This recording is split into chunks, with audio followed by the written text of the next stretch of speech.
Welcome to Just Koryzma, episode 53. I'm your host, Braden Koryzma, and joining me today is Sarah Bombardir.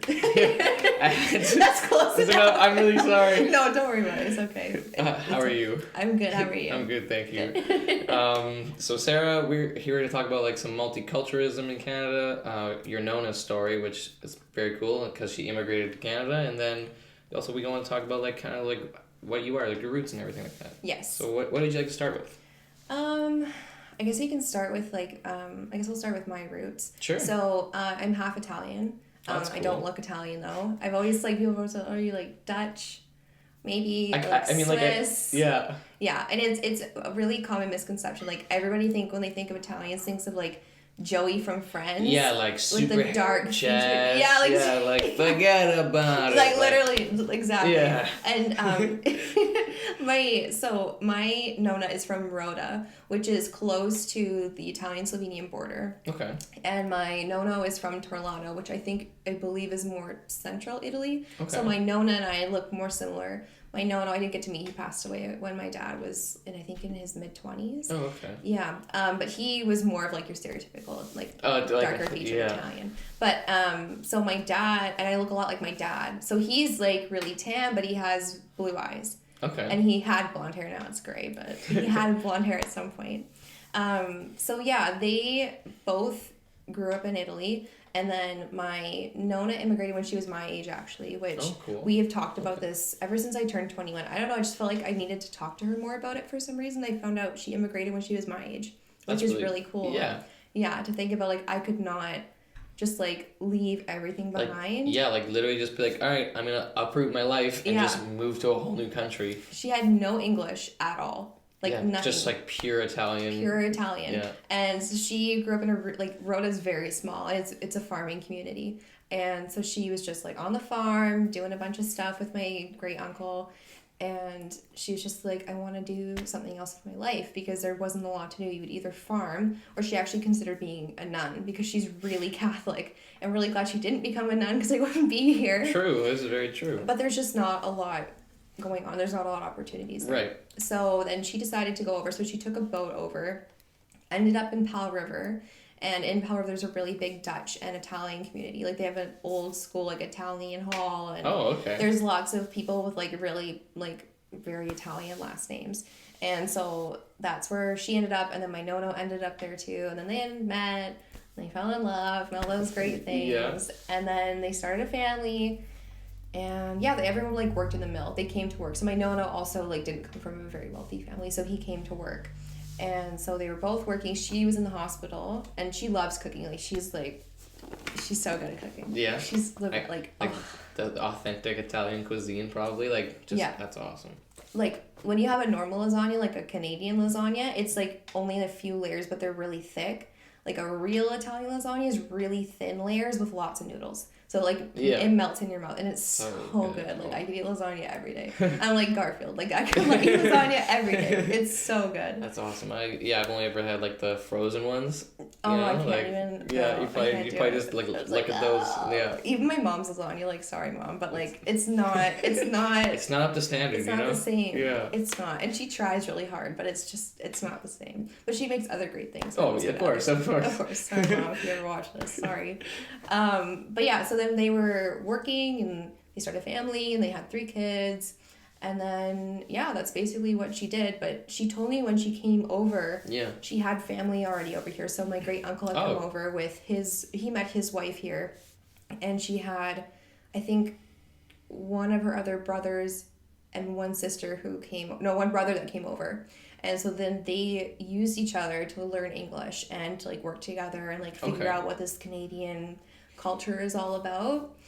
And she's just so inspirational and amazing to just like realize that she wanted more for herself. Totally. And then to just up and go and start a new life.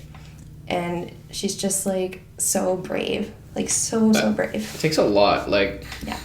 I don't do a lot of traveling, but like it takes a lot of like just like courage, I guess, like just to be like, all right, I'm gonna go to this place. Like, when I traveled once by myself, never flown or anything before, and went, and I was just like, I'm just gonna go for it. Like, I stayed in a place where with people who I arranged a hotel with on the internet, and like it was just like, so what? It was just like the whole like when you think about it, like it was like that's really weird, but like it worked out so good. Like that's awesome. Where was that? It was June, a couple years ago. It's like two and a half years ago or something like that. Where'd you go? San Francisco. Oh, cool. Yeah, I went for a kind of funny event, and it was great. Like that's I met awesome. some really good people there, and so it was cool. That's really cool. Yeah. Oh, it's just a fun, spontaneous thing to do. Just like, yeah, I'm gonna go. Pretty much. Yeah. I did that 2 summers ago. I went and I was an au pair. Okay. So I was teaching this boy, like he was 12, so he didn't really need a lot of help from me, but more so to teach English. Yeah. And when I went over there, I met my relatives, and it was so cool. So I was in Via Reggio, which is on the East Coast, kind of like in like the middle-ish section. Okay. And then I went up to Genoa, where my family is right now. And I met she would be my, I want to say like third cousin, I would believe. Okay. And she like saw me at the train station. She's a year younger than my little brother. And it was like after 5 minutes, like we had grown up together. Like that's awesome. It was, you know, like she didn't have like perfect English, but we like made it work. And she was just like, I miss her so much. Like she's so great, and I just wish I could see her all the time because we got along so well. Totally. Like you just like find that person, you guys just click, and you're just like, why haven't we seen like hung out more, like being like more involved? And it sucks that she's in Italy. Like I want her to come totally, visit. right? Like I get along with her so well. Like we're third cousins, but I'm closer with her than all my other cousins. Yeah. Like we're so ridiculously close. Huh. And I met my other cousins, and it was so much fun, and I got to really like see the other part of my family and like see where I come from, and like totally it was just like so cool. Anyway, back to my Nona, my big Italian adventure. So she just came over and started a new life, and I just still can't believe she did it at 21. Totally. And just wanted to do something new, and she actually wanted to be a teacher, but there wasn't any opportunities for girls to be teachers in school. Fair enough. They stopped school, I think, in like grade 8.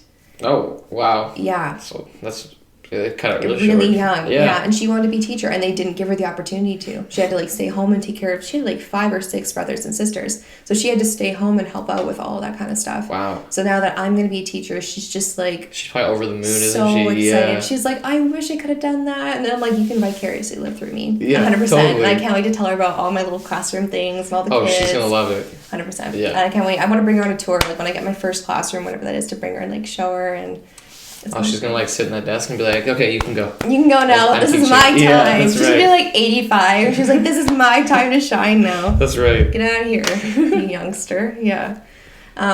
So that's basically her story. And then my mom's side is like, there's like some Dutch really far back, and like I think Russian really far back too. But it's mostly just like Canadian and like a bit of American. Yeah. So, but yeah, I celebrate the Italian side more because that's the side I connect with, and my Nona and I are so close. So I'm really like always wanting to learn about my culture, like learning new recipes and talking to my Nona and seeing pictures, and it's really cool. That's really cool. What about the Italian culture really like really draws the interest? Well, the food's great. That's great. The food's really good, and the wine is awesome too. Like a lot of people who I've talked to about this, like with grandparents and parents that have like European descent, you've always grown up like trying wine with dinner all the time. Like it's just like a cultural thing. Totally. And then I have some friends who are like, oh my god, like you were having wine when you were like 12, and I'm like, well, it's like this much, but yeah, like it's part of the. It's just part of like what they do. It's just what you do, right? Like the kids always try stuff like that.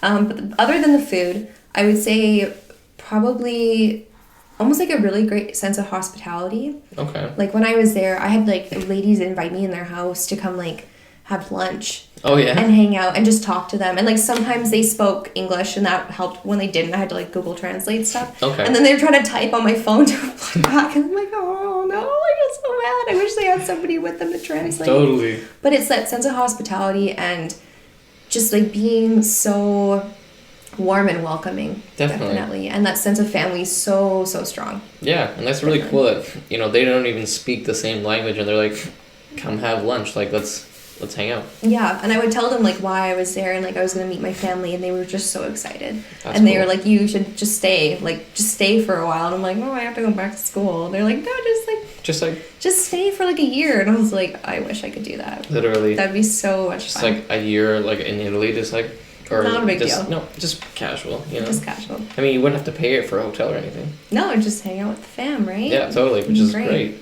So, what's your favorite Italian dish? The lasagna? So lasagna's, yeah, I would say lasagna is pretty, like, my number one. What's interesting, too, is that my Nona and my great uncle, they did this thing called I believe it's called grafting, where you can mix different kinds of apples together. And I think you can do other fruit, too. Okay. So she has this apple tree in her yard. She has no idea what kinds of apples they are. But she makes these apple pies, which is so not Italian at all. But she makes the best apple pie I've ever had. And anytime someone tries it, they're just like, it's like the best. What? Yeah. This is so good. So her apple pie is really good too. I have one in my freezer, and like every once in a while I'll take like a really small slice and try to save it. I've had it for like 2 months, and I've just made like a little like dent in it. And I'm like, oh, it's so good. I have to save it though to the next summer, and then I can have another pie. Perfect. But yeah, and I think also like being loud too. Like Italians are loud, which sometimes is really bad. But when you're with everybody together, like it's just part of it, and you just love it, and just being all together in the same place and sharing a good meal is just, it's so awesome. Totally, which is really cool. I mean, like, it's got that huge sense of like, just like you're sitting around the table, everyone's talking. It's like there's like 100 different conversations going on. Yeah, and it's always. Like, it's like which one do I want to be a part of? Yeah, and and they probably do like tons of fresh bread. Oh yeah. Oh yeah. And like the garlic bread and like all that. It's like so nice. Like she just, I don't know what she does, but she just whips things up so quick, and she can feed so many people and just have it done in no time. Yeah, and you're just like, how do you do this? I can barely cook for myself half the time. Like, I'm like burning water. Yeah, I was gonna say, I poured milk into my cereal and it set on fire, and I don't know how this happened. Like, what am I doing? Yeah, literally. Yeah, so she's great. Well, that's really cool. Like, that's a very cool story. She's awesome. Yeah. So, this is the part of the show called the motivational moment, Sarah. Yeah. Right. Okay. So, how would you describe your passion in 5 words or less? I don't know. I really should have thought about this more. I think like my passion. Well, I'm a Spark leader as well. So they're like the littlest Girl Guides, so 5 to 6 year olds, and they're so cute. Oh, I bet. They're sparks. Like they're just like sparking. They're just trying to figure out what life really is like. Yeah, and they're just exploring, and the biggest thing is promoting friendship. That's like huge thing in Sparks, is to make friends. So I think like my passion with that, like that's probably my biggest passion, is working with kids. I'd say probably is just like to like nurture, inspire, care, and be kind. That's like awesome. 6 words, but yeah, totally. But just like to see them be like these cute little people, are just like they just blossom and they grow. And if you help promote that growth, you can just see them do so many things. Like my first year, there was this one girl, and she was so shy. Like her mom would be there, I'd say for the first few months, she would be there every meeting almost. Okay. And she would just be in tears every time her mom would go. And by the end of it, she had so many friends, and she was just like, Mom, like, I don't really need you here. Like, I'm okay. Like, don't worry about it. And now she's going into Brownies. Nice. And she's in grade 2, and she's just doing so awesome. That's great. It's so rewarding. Totally, to see like them go from like just so like uncomfortable, you know, like anxieties through the roof, and they're just like stressed out and like, how am I gonna like survive? And then it's just like let's break it down. Let's make it way simple. Just relax. Yeah. And they make these friends, and they go for sleepovers. And they're lifelong friends now at this point, right? And I, like, when I was in Guides, I have one friend who I still talk to, and we went to high school together, and we reconnected more so in high school after we did Guides, and we still talk once in a while. And like doing things like that is so important for girls and for guys too, who want to do like Boy Scouts or doing something where they're with other kids. And what's sad is that in my district, so my girls are the second Harewood Sparks, and in my district they just had one unit. Okay. And a lot of the times the moms do Sparks and they move up with the daughters. Makes sense. So if they're going to go to Brownies. So there's only one unit. So I was like, well, I can't. The lady I was doing it with she's done doing Sparks. Like, she's done her time. Yeah. And she's just like doing her own thing now. And the other 2 gals in the group that were with me, they were both working, going to school, and they just don't have time. So I was like, I'm going to be a spark leader. So now I have my own unit and I've taken over the unit and I just couldn't. I know it's a lot with school and work, but I just, you know, if I didn't, there'd be 10 to 12 girls who don't get the opportunity to have what I got to have when I was a spark too. And if somebody doesn't do it, then all these girls miss out on such a great opportunity. Totally. And then, then they lose out on, like, so many, like, memories that they'll always look fond on, right? Yeah, like, and it's fun. You do crafts and you go for walks. Totally. And you do science nights and it's cool. Like, it's really cool. It's really fun. And sometimes I honestly like hang out with kids and I do more with adults. Like, totally. Because, I mean, like, sometimes they'll say, like, the weirdest things, but they'll be like, you never thought of it, like, that way. Or, like, they'll be like, I like you. Like, you're funny. Yeah. Like, you just they're so funny. Like, one time they were, we had these, like, little, those little, like, crackery things that are, like, a little... Oh, like the Ritz crackers? They're, like, a little circle, like a ring. So they were, like, putting them on. They're like, oh, my God, I'm married. And then one was like, I'm married 5 times. And one was like, I'm married 100 times. I was like, that's a lot of divorces. Like, that's really expensive. That's really bad. I hope you got, like, a good, like, divorce settlement. Because, like, how are you going to get divorced that many times? But they just come up with the funniest things. Oh, yeah. Like, they're just, like, first thing that comes to mind. And they're just... They just go for it. They're almost like free therapy. Yeah. Because like you just de-stress aside from like, you know, making sure they're not catching on fire or something. They but just like, catch on. They're sparking up. Like, yeah, exactly. You know, like, but like most of the time you could probably say like all your problems. They'd probably just be like, sure. Yeah. And they say something like really weird, like that ball's square, and you'd be like, what? You're just like, okay. Okay. No, they're great. It's just nice to just like hang out and have fun and just I feel like a kid when I'm with them. Totally, right? Like a responsible kid. But I feel like a kid and I can just color with them and hang out. Yeah, you can just sit there and do your artistic drawings and work on my little sun in the corner. That's right. My little birds. McDonald limbs. McDonald limbs, yeah. That's cool. It's really fun. That's cool. That's actually really awesome that you do that. It's really rewarding. Like I when I was first going to school, I didn't know if I wanted to do law or teaching. Okay. But then after I volunteered with Sparks, it was like pretty. I just knew. And when I nannied, it totally solidified it for me. I was like, I don't want to be in an office all day. And yeah, I'm gonna make a lot less money, but I feel like at the end of the day, like this is what I'm meant to do, and this is what's gonna fulfill me and make me have a happy career. Yeah, and you'll feel way more fulfilled. I mean, like, it's like, would you rather have a job where you're make more money and then you're like, it's a job, or would you rather have a job where you make maybe a little less money but you're so hyped about going there every day? Like, I'm so excited. I'm sure there's gonna be times where I'm like, I really don't want to mark on the spelling test, but I'm excited to mark spelling tests, and I think that's I'm ready. Like, it's gonna be like nice and easy. Like make it rain stickers everywhere. Right. So many stickers. That'd be hilarious. It's gonna be awesome. Are you gonna do gold stars, or what are you gonna do? I kind of want to do gold stars. I feel like that's fun. And, even if they don't, like, if they do really well, I want to give them a big sticker. But even if they do not so well, like, still give them a little sticker and, like, a nice encouraging note, Like you did your best. Yeah, and, like, you can work on it, right? Totally. Spelling tests were hard. Like, yeah. I didn't like spelling tests at all. Like, those were rough. Or those multiplication sheets you had to do in, like, a minute. I don't know if you ever did those, but they timed us. Oh, yeah. I hated those. What? I like math. Bye. I'm leaving. Oh, Interview's over. No, I was so bad at them.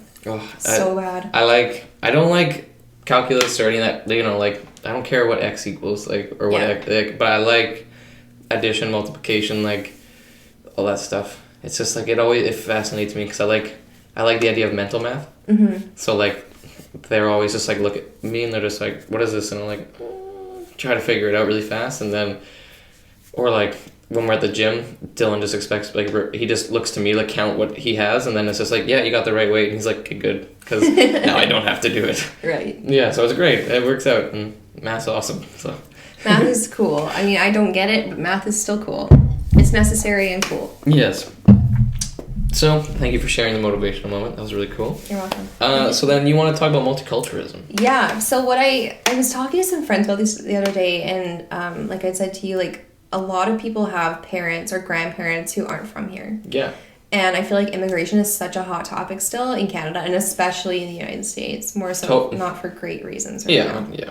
But, and like I've talked about this in like poli-sci classes too, like Canada is, it seems like the US is like a melting pot, so everyone brings what they have, but it kind of gets melted into this American identity. Totally. Versus Canada, I feel like all of these differences are celebrated more. And it's like they describe it as like a mosaic. So it's like a multicultural mosaic, and you have different little pieces, and they're not melted all into one thing. It's just you can see it, and it's just this beautiful mosaic of different pieces where everyone's from. Okay. And it's just like really interesting to think about, you know, where your friends come from and like where their grandparents came from. And you have like, I have friends who have Irish grandparents. I have friends who have Italian grandparents, like Dutch grandparents. And just to think about how all of our grandparents just came over here and they're like, hey, let's go to Canada. Like, let's just stay here. And like, let's stay. And then now we get to live in this awesome country. That is really cool. Yeah, like it's wild to think like after doing the 23andMe, I was talking to my mom about it, and she's like, yeah, this makes sense, because like she was talking about like her grandparents were like Irish or something. So I was like, oh, that's cool. Like, and then like in the 23andMe, it like tells you kind of like where, so like it was British and Irish was like the most recent, then there's like Greek and Balkan and like a couple other ones I can't remember right now, and it was just like it kind of breaks down like it was like, oh, you were Greek and Balkan ancestry is from like 17 this to like this, and then all of a sudden it got meshed with like Polish or like German and French, and then it was like British and Irish, and it was like it's kind of cool to see like that's kind of how where my heritage went, and then it's just like, oh, and like I was stoked because like 4 of us did it, so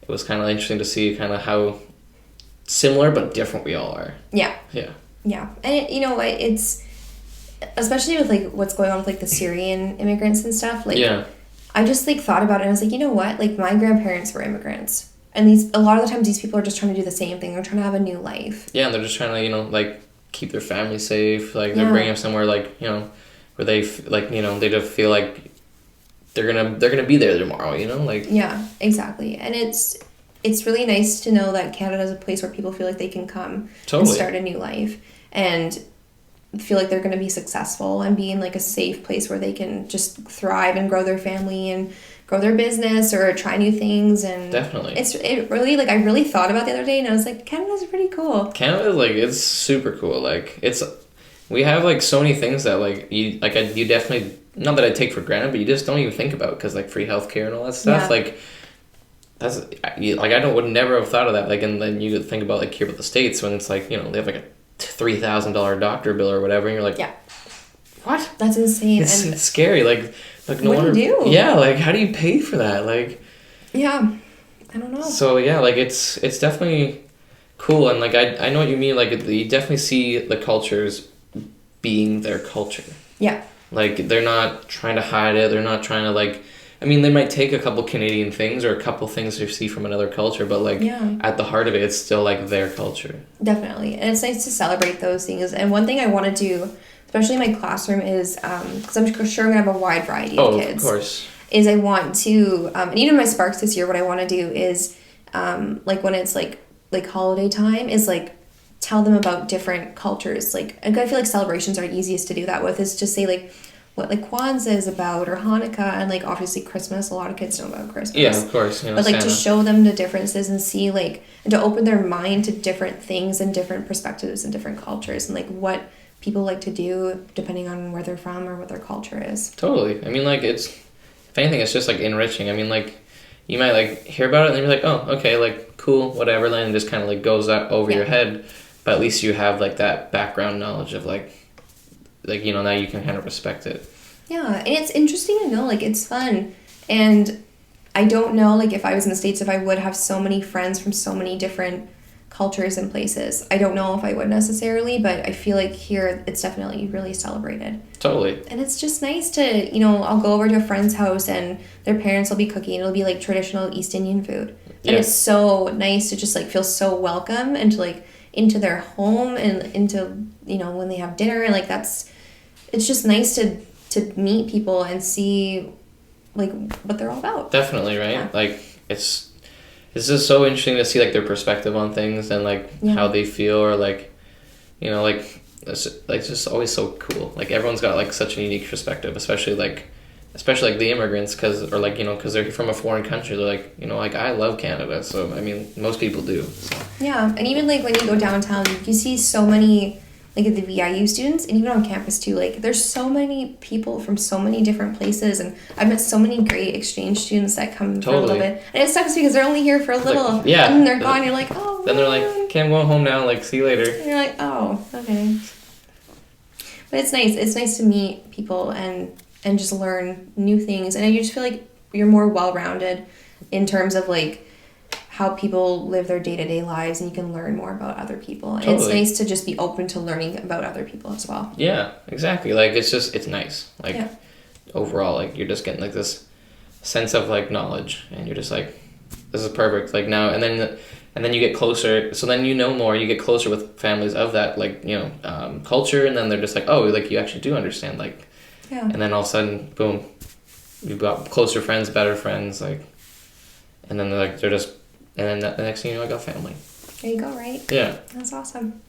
That's really cool. I mean, like, yeah, like, if you had to experience culture, which one do you want to experience that you haven't yet? I don't think I know anybody from Greece. I'm pretty sure I don't. But it seems like such a cool culture to learn about, and I've always wanted to go to Greece because it just looks beautiful. So I'd really like to. And I feel like in ways they're similar to Italians in terms of, like having, like, meals and, like, it seemed, like, somewhat similar. So I feel like I'd really like it. Or I'd really like to go, I don't know, like, I've met a lot of Australians this year. Like, I don't know what it is, but I've met a lot of Australians, and I would really like to go to Australia and just, like, see, like, kind of what they're all about too, because it's so far away. Oh yeah, like, one of my roommates is half Australian. He's got the Canadian accent though, but like, he loves it there. He does. And then, like, I've had a couple buddies that have traveled there, and they're just like, yeah, like, I wish I could go back. It looks cool. Yeah, like, it's just probably just seems like a just more wild Canada. Yeah. 100%. And you always see those, like, memes on Instagram of, like, creatures from Australia. Oh my gosh. And I'm like, oh no, I'm kind of scared to go now. The spiders are, like, this big, and I'm like, no. I'm like, just here are the keys to the house. Don't even want them anymore. Literally, like, just like, it's yours now. Bye. I saw one at work the other day, and it was, like, this big, and I was just freaking out. I was like, oh my god, how would I ever go to Australia or New Zealand? Pretty much. When I see them at work, I'm like, I have to be so calm. Yeah. Because I'm in, like, an attic or a crawl space, and I'm just like, oh my gosh, I really don't want to be. Freaking out. I don't want to be here, but I hear it. Then I mean, if anything, it motivates me to get the job done faster. That's true. Then I'm out of there. Maybe they're helping you out a little bit. They're really like, I got you, man. And I'm just like, yeah, get away out from of me. here. Yeah, I don't want them. Yeah.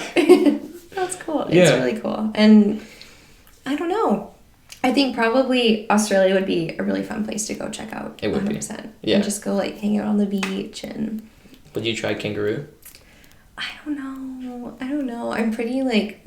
I don't know. I get kind of nervous trying new foods. I really do. Like, when I was in Italy, they eat rabbit there. Oh, cool.